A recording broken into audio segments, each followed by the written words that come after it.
Ma è lo Stato che deve... Allora, rieccoci qua. Allora, tornando un po' al discorso dell'imprenditore sposato. Sì. Il piccolo imprenditore si trova nella difficoltà, come diceva il nostro telespettatore, di non poter dare un posto di lavoro, di non poter, quindi anche vedere la propria azienda che cresce in prospettiva.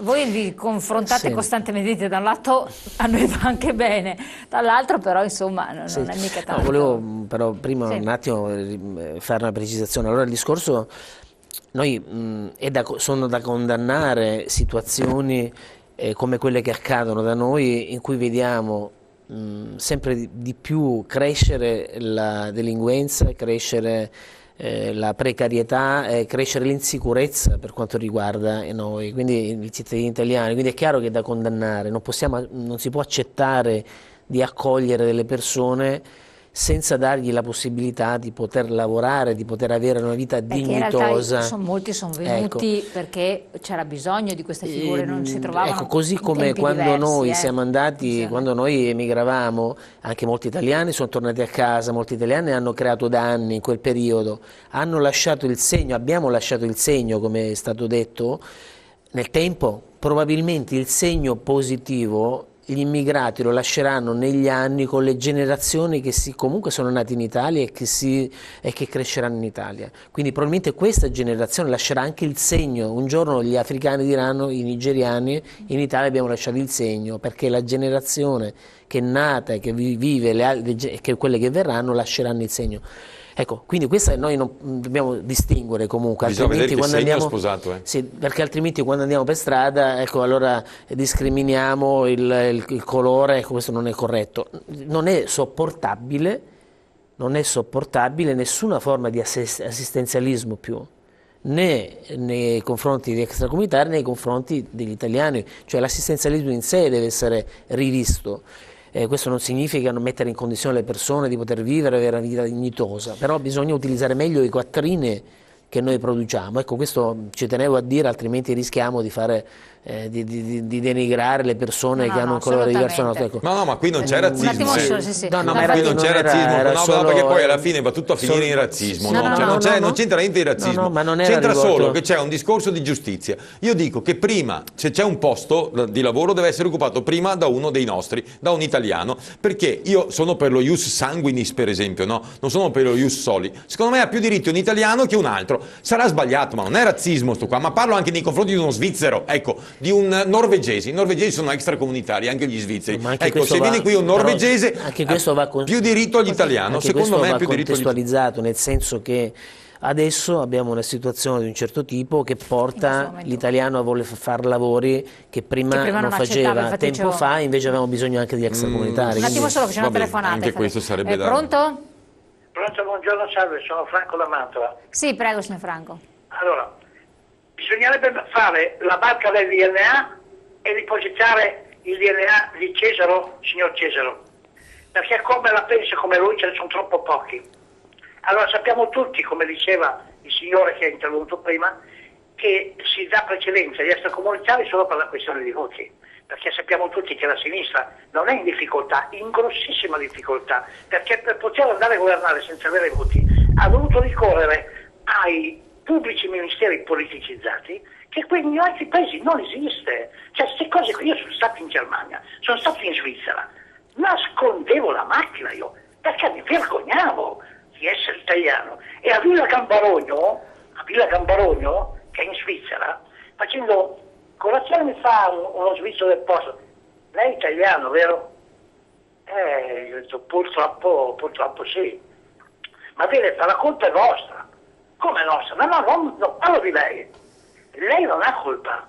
La colpa è di quelli che stanno in Italia e per non alzare le chiappe e andare a lavorare in giro per il mondo vendono il proprio voto alla sinistra. Questo mi ha detto. Va bene, lei la butta tutta in politica. Così la realtà è questa. Renzi cosa ha fatto? È stato messo lì dalle Benedetti che prende evasione fiscale, perché ha la residenza in Svizzera e incassa in Italia. E quello cos'è? Legalità? No, quella è illegalità. Quella è illegalità, perché se tu incassi in Italia paghi le tasse in Italia, non in Svizzera, perché in Svizzera c'è il 15 e il 20 l'aliquota, perché io non so cosa c'è in Svizzera, perché quando potevo scegliere io, perché sono una partita IVA che da 3 anni non fa più niente, grazie a quel che mente di molti, e io, quando ho detto che mi fanno, le trasferisce a pagare in Italia o in Svizzera? Allora in Svizzera si paga il 15-20, certo, no, vabbè, ma quello lo sappiamo. Certo, quello allora, lo sappiamo. Di che cosa parliamo? Va bene. Va bene. È come l'uccidolo, o Pinocchio, la stessa cosa. Va bene, grazie del suo intervento, Cesaro. Ma cosa vuole che le dica? Si sente proprio epidermicamente che c'è una situazione ormai che è invivibile. Io le chiedo, ma se mi fanno una domanda specifica, no, perché io ovviamente loro mi danno ragione, io do ragione a loro, per cui sarebbe poi un gioco all'impiattino. Io voglio buttarle, visto nei pochi minuti che ci restano entrambi, la buttata. Veneto Indipendente.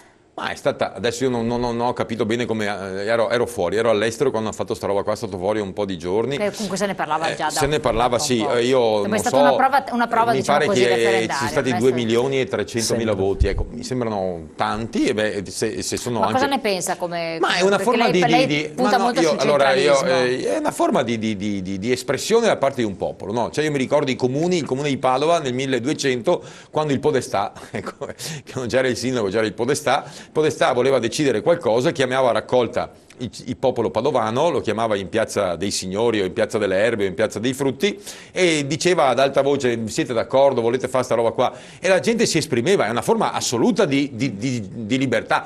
Vorrei dire di democrazia, ma è un termine che ho un po' di cose. Lei pro o contro? A cosa? Al referendum sono assolutamente favorevole. Ma io guardi, io non penso che la soluzione dei nostri problemi sia quella del Veneto indipendente. Io ritengo che se la maggioranza dei veneti decidesse di uscire dall'Italia, avrebbero bisogno di una destra anche lì, di una sinistra, potremmo esprimerci tranquillamente lo stesso. È una via d'uscita che al momento io non mi sento di sposare appieno, però il referendum è una forma assoluta di libertà, certo. È giusto che la gente si esprima liberamente. Insomma. Sì, è evidente che se io dico a una persona: vuoi guadagnare di più, vuoi avere più soldi, vuoi avere meno tasse, è difficile che una persona mi dica di no. Quindi posto il referendum nel modo di dire ok, le tasse restano in Veneto, meno sprechi, è chiaro che io dico sono favorevole, non posso non essere favorevole. Questo però non significa poi che, come è stato detto, che questo poi sia la soluzione, perché non è la soluzione questa, però concettualmente andare a cogliere il senso è un po' il disagio che i nostri telespettatori hanno manifestato. Disagio, assolutamente. Siamo giunti al termine, ringraziamo i nostri ospiti, io vi saluto, vi lascio con Eurointerim News, l'aggiornamento settimanale che avete già visto anche in serata. Buon proseguimento, noi naturalmente ci rivediamo domani, parliamo di imprese e strategia forse per uscire dalla crisi.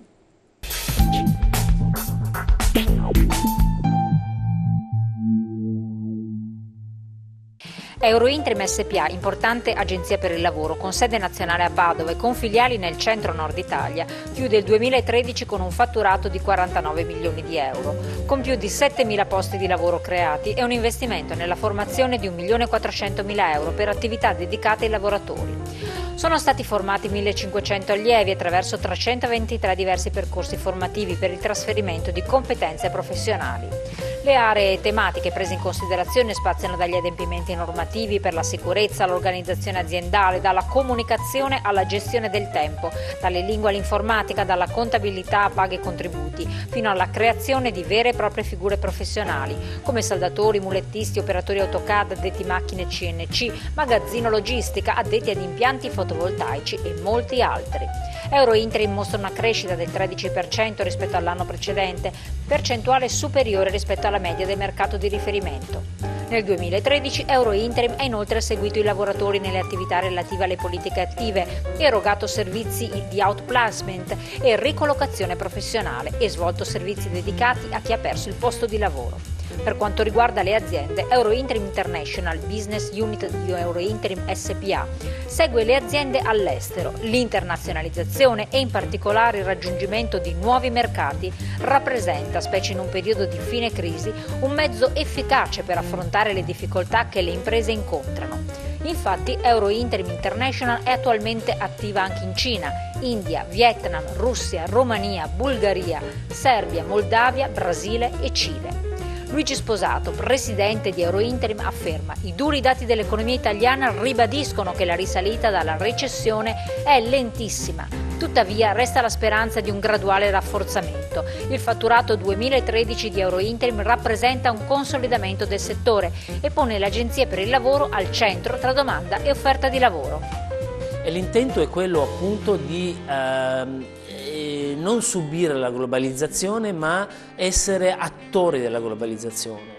Ormai si sa che in Italia la situazione è quella che è, lo sviluppo delle imprese in questo momento, anche nei momenti di crisi, è stato e sarà sempre di più verso il mercato estero. Da qui la necessità di sostenere le nostre imprese che intendono appunto sviluppare all'estero il proprio business. Noi abbiamo da tempo ormai organizzato attraverso delle partnership una rete in questi paesi di collaborazioni molto importanti. Vogliamo che il nostro cliente, che in Italia seguiamo e al quale diamo un servizio di alta professionalità, vogliamo, e finora ci siamo riusciti, fare in modo che lui abbia lo stesso tipo di sostegno e professionalità in questi paesi.